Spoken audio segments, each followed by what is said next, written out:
BJP सांसद बांसुरी स्वराज का कहना है कल दिल्ली वित्त विभाग की एक रिपोर्ट आई थी। इस रिपोर्ट से पहली बार साफ हुआ है कि दिल्ली की अर्थव्यवस्था के चौपट होने का कारण अरविंद केजरीवाल, आम आदमी पार्टी और दिल्ली की सीएम आतिशी हैं। 21 साल में दिल्ली का बजट घाटे में है।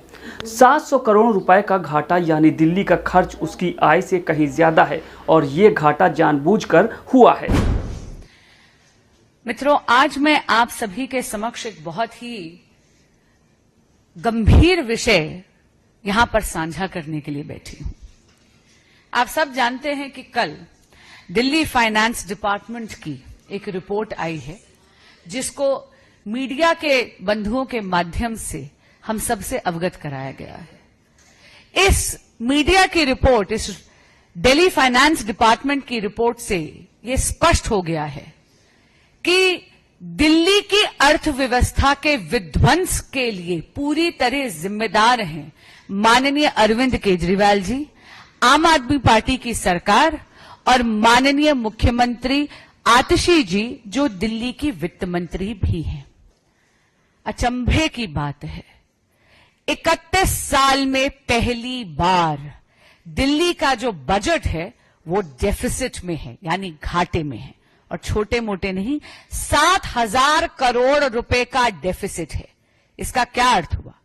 इसका अर्थ यह हुआ, पहली बात, कि दिल्ली में जो एक्सपेंडिचर है यानी खर्चा, वो दिल्ली की इनकम या दिल्ली की आय से कहीं कहीं ज्यादा है। इसका एक और बहुत ही संगीन पहलू है कि ये डेफिसिट जानबूझ के हुआ है।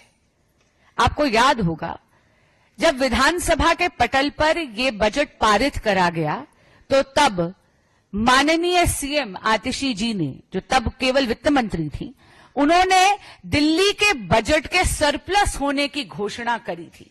बड़े बड़े दावे करे थे कि दिल्ली के पास फालतू पैसा है। लेकिन आप ये देखिए कि इसेंशियल इंफ्रास्ट्रक्चर प्रोजेक्ट्स, जैसे कि दिल्ली में अस्पतालों की मरम्मत, नया कोर्ट कॉम्प्लेक्स बनाना, सैलरीज देना कर्मचारियों को, कर्मचारियों की पेंशन और इस प्रकार के ऐसे कई बड़े खर्चे, इनका बजट में प्रावधान ही नहीं करा। They did not make provisions for over 7,000 crore rupees in the budget of Delhi. ये जानबूझ के करा गया क्योंकि दिल्ली सरकार ये झूठ फैलाना चाहती थी, जनता को भ्रमित करना चाहती थी कि दिल्ली के पास सरप्लस पैसा है। नमस्कार।